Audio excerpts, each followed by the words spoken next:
विद्यार्थियों, हम BA part 1 का पेपर 1 पढ़ रहे हैं और आज हम चर्चा करेंगे परिस्थिति एवं भूमिका की।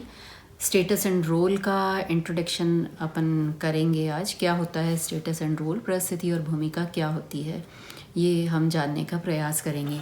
समाज में व्यक्ति जब भी एक दूसरे के साथ अंतःक्रिया करते हैं तब उनका सामाजिक व्यवहार या आचरण कुछ निश्चित नियामक सामाजिक मानदंडों के अनुसार ही होता है। यानी कुछ सोशल नॉर्म्स होते हैं, उसके अकॉर्डिंग ही वो अपना बिहेवियर करता है। यह एक सामाजिक अपेक्षा है। समाज आपसे ऐसी ही अपेक्षा करता है कि जो सोसाइटी के नॉर्म्स हैं उसके अकॉर्डिंग ही बिहेवियर आपका होना चाहिए। समाज में व्यक्ति भिन्न भिन्न प्रकार के व्यक्तियों से संपर्क में आता है, परंतु इनमें से प्रत्येक के साथ उनका समान व्यवहार नहीं होता। जिस प्रकार एक व्यक्ति अपने माता पिता से व्यवहार करता है, उसी प्रकार का व्यवहार अपने मित्रों से नहीं करता।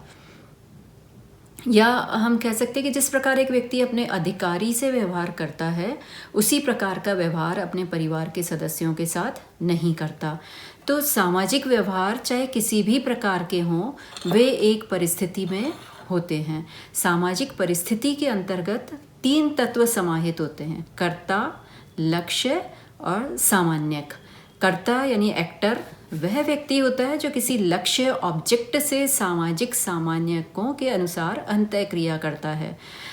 जैसे उदाहरण के रूप में हम कह सकते हैं, यदि आप अपने मित्र से बाजार जाकर सब्जी खरीदने के लिए साइकिल मांगते हैं तो आप कर्ता हैं।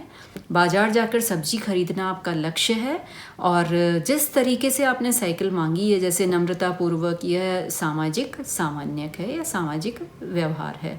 तो अंतःक्रिया के अंतर्गत एक व्यक्ति दूसरे व्यक्ति से अंतःक्रिया तभी कर सकता है जब उसे अपनी परिस्थिति यानी अपना स्टेटस तथा दूसरे व्यक्ति की परिस्थिति, दूसरे व्यक्ति का भी स्टेटस का अवबोध हो, का ज्ञान हो और साथ ही अपनी परिस्थिति तथा दूसरे व्यक्ति की परिस्थिति से संबंधित भूमिका यानी रोल से भी वह पर्याप्त रूप से परिचित हो।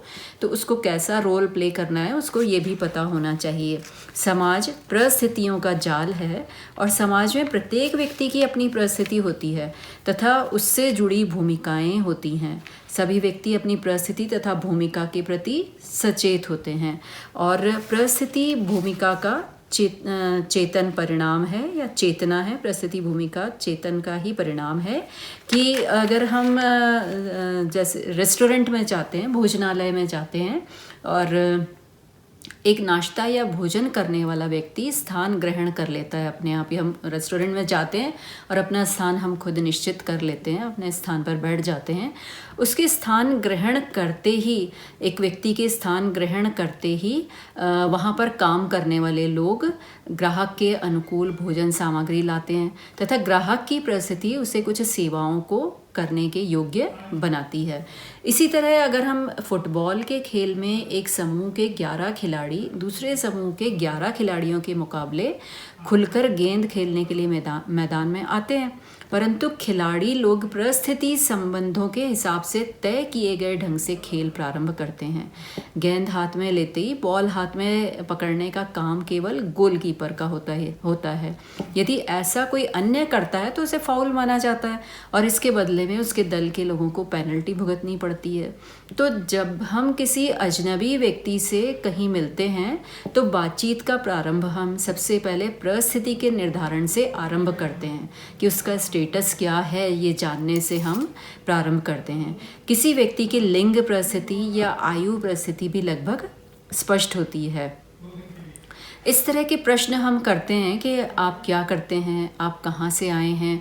तो व्यावसायिक और क्षेत्रीय परिस्थिति का पता लगाने की इच्छा से इस तरह के प्रश्न किए जाते हैं। अब हम परिस्थिति होती क्या है, उसका अर्थ क्या है, उसकी परिभाषा क्या है, ये जानने का प्रयास करते हैं। इतना जो हमने भूमिका की परिस्थिति के बारे में, उससे हमें समझ में आया कि परिस्थिति व्यक्ति का समाज में, परिस्थिति व्यक्ति को समाज में मिला हुआ कोई पद है और उसके साथ उसकी भूमिका जुड़ी होती है। तो व्यक्ति की परिस्थिति का अभिप्राय उस पद या स्थिति से है जो व्यक्ति अपने किसी प्राणी शास्त्रीय व्यक्तिगत गुण अथवा सामाजिक सांस्कृतिक नियम के आधार पर प्राप्त करता है। अगर हम रॉल्फ लिंटन की बात करें तो रॉल्फ लिंटन पहले सामाजिक मानवशास्त्री थे जिन्होंने परिस्थिति की विवेचना प्रस्तुत की। रॉल्फ लिंटन के अनुसार किसी व्यवस्था विशेष में एक व्यक्ति को जो स्थान प्राप्त होता है वही उस व्यवस्था के संदर्भ में उस व्यक्ति की परिस्थिति होती है। अपनी परिस्थिति का औचित्य सिद्ध करने के लिए उस व्यक्ति को जो कुछ भी करना पड़ता है वही उसकी भूमिका कहलाती है या उसका कार्य कहलाता है।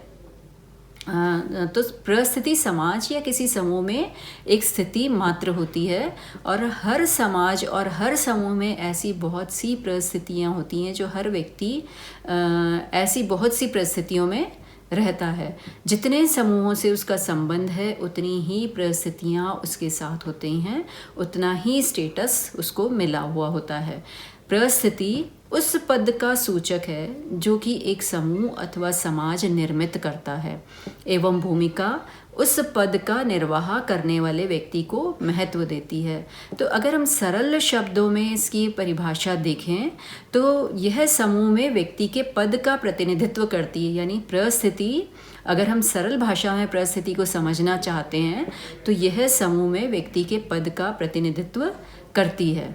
या हम कह सकते हैं कि परिस्थिति व्यक्ति की वह स्थिति है जिसे व्यक्ति किसी समूह में अपने लिंग, आयु, परिवार, वर्ग, व्यवसाय, विवाह अथवा प्रयत्नों आदि के कारण प्राप्त करता है। भूमिका वह कार्य है जिसे व्यक्ति प्रत्येक परिस्थिति के फलस्वरूप निभाता है। तो परिस्थिति क्या है? परिस्थिति व्यक्ति की वह स्थिति है जिसे व्यक्ति किसी समूह में अपने लिंग, आयु, परिवार, वर्ग, व्यवसाय, विवाह अथवा प्रयत्नों आदि से प्राप्त करता है। और भूमिका वह कार्य है जिसे व्यक्ति प्रत्येक परिस्थिति के फलस्वरूप निभाता है। उसकी जो उसको परिस्थिति मिलती है, उसको जो पद मिलता है, उसके अनुरूप वो भूमिका का पालन करता है। मैकाइवर एंड पेज अपनी पुस्तक सोसाइटी में कहते हैं कि परिस्थिति वह सामाजिक पद है जो व्यक्तिगत गुणों तथा सामाजिक सेवाओं से पृथक व्यक्ति के आदर, प्रतिष्ठा तथा प्रभाव की मात्रा का निर्धारण करती है। या किंग्सले डेविस ह्यूमन सोसाइटी में लिखते हैं कि परिस्थिति किसी भी सामान्य संस्थात्मक व्यवस्था में किसी पद की सूचक होती है और ऐसा पद जो समाज द्वारा स्वीकृत है और जिसका निर्माण स्वतः ही हुआ है तथा जो जनरीतियों एवं रूढ़ियों से संबंधित है। यानी परिस्थिति क्या हुई, अगर हम अब समझना चाहें तो हमें स्पष्ट समझ में आ रहा है कि परिस्थिति समाज में मिला हुआ पद होता है। प्रत्येक व्यक्ति को समाज में कोई ना कोई पद प्राप्त होता है और परिस्थिति हम उसको प्राप्त हुए पद को कह रहे हैं। तो प्रत्येक समाज तथा समूह में प्रत्येक व्यक्ति को कुछ कार्यों को संपन्न करना होता है जिनके साथ व्यक्ति तथा प्रतिष्ठा की कुछ मात्रा जुड़ी हुई होती है और शक्ति तथा प्रतिष्ठा की जिस मात्रा का वह प्रयोग करता है वही उसकी परिस्थिति है। तो सामाजिक परिस्थिति सामान्यतया उस पद के रूप में समझी जा सकती है जो एक व्यक्ति समाज में प्राप्त करता है। परिस्थिति किसी व्यक्ति की समूह में या किसी समूह की समुदाय में पदवी या प्रतिष्ठा होती है। परिस्थिति वह पद है जिससे कोई व्यक्ति या समूह जनता में आदर प्राप्त करता है। तो परिस्थिति से हमारा तात्पर्य स्वतः प्राप्त एवं योग्यता द्वारा अर्जित दोनों प्रकार की परिस्थितियों से है, दोनों प्रकार के स्टेटस से है। यानी अचीव्ड और एस्क्राइब्ड दोनों प्रकार के स्टेटस से है जिसे किसी व्यक्ति व्यवस्था में कोई व्यक्ति निर्दिष्ट समय में प्राप्त करता है और जिसके साथ शक्ति या प्रतिष्ठा की कुछ मात्रा संबद्ध होती है। और इस प्रकार एक समाज में एक व्यक्ति की अनेक परिस्थितियां हो सकती हैं। जैसे उदाहरण के लिए अगर हम देखें तो एक अध्यापक कॉलेज में है तो उसकी परिस्थिति अध्यापक की होगी। जब वह अपने किसी मित्र से बात करता है तो उसकी परिस्थिति मित्र की होगी। घर जाकर जब वह अपनी पत्नी से बात करता है तो उसकी परिस्थिति पति की होगी। जब वह अपने बच्चों से बात करता है तो उसकी परिस्थिति पिता की होगी और जब वह स्वयं अपने पिता से बात करता है तो उसकी परिस्थिति पुत्र की हो जाएगी। इस प्रकार एक ही दिन में वह अध्यापक, मित्र, पति, पिता, पुत्र आदि सब हो सकता है और इसी परिस्थिति के साथ भूमिका या रोल भी जुड़ा होता है। अब इसके बाद में हम परिस्थिति के प्रकार अगले व्याख्यान में देखेंगे और परिस्थिति से जुड़ी हुई कुछ अवधारणाएं हैं उनकी चर्चा भी करेंगे और उसके बाद हम भूमिका भूमिका यानी रोल की चर्चा करेंगे और रोल या भूमिका के साथ जुड़ी हुई अवधारणाओं की भी हम चर्चा करेंगे। धन्यवाद।